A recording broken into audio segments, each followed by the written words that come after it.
මේ පට්ට පුතේ අද මොන ෆිල්ම් එකක්ද බම් බලන්නේ අපි? අද බලමු තාත්තේ යකු ෆිල්ම් එක. දැන් නන් කියලා ෆිල්ම් එකක් තියෙන්නේ. ඒ මොන ෆිල්ම් එකක්ද බං? නොන් කියන්නේ අත්තමුත්ත කිරිකිත්ත කාලේවත් ආල නෑනේ අපි. ආපෝ නොන් නෙමෙයි තාත්තේ. නන්. දන්නද නන්? මලම ගොඩයි. මේකට කටින්ම ටීවීල් පදිනවනේ මෙතන. අපේ කාලේ නම් තිබ්බා චාමර පුතේ යක්කු ෆිල්ම් එකක් පැන්සල යටේ රිංගලා බැලුවා. ඒක තමයි බං ෆිල්ම් කියන්නේ. මොකක් පෙන්සල යටේ රිංගලා බලනවා යක්කු ෆිල්ම් එක? ඒ මොන කාලේද මම ආවේ? අපිට දන්නේ නෑනේ. ඒකනේ බං කියන්නේ. උඹ දන්නේ? උඹලා කොහොමද දන්නේ නෑ? ඒක 1700 බර ගණන් වෙලා ආවේ බං. මමත් ඒ කාලේ පොඩි 1000 බර ගණන් කාලේ නම් මං හිතන්නේ මේ අපේ මාමා රාජසිංහ රජුගේ කාලේ වෙන්න ඇති. ඒකනේ කියන්නේ.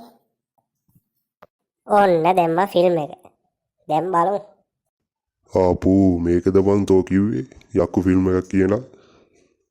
මාසොනට පවුඩර් ගෙවුවා වගේ නේ මම මේකේ මූනේ. කළු පාටට ඇඳගෙන පවුඩර් කොටයක් ගාගෙන චික්.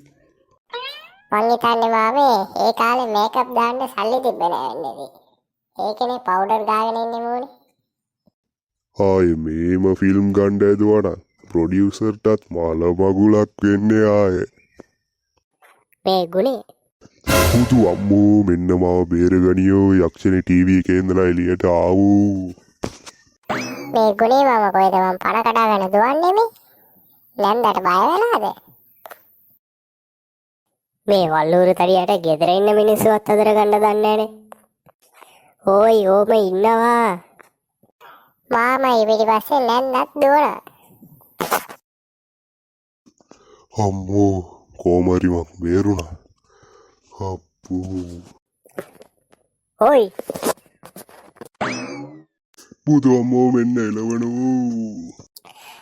යකෝ කලගෙඩියක් වගේ බඩගෙඩියක් තියාගෙන මෙච්චර උසට කොහොමද මේ පෙන්නේමු?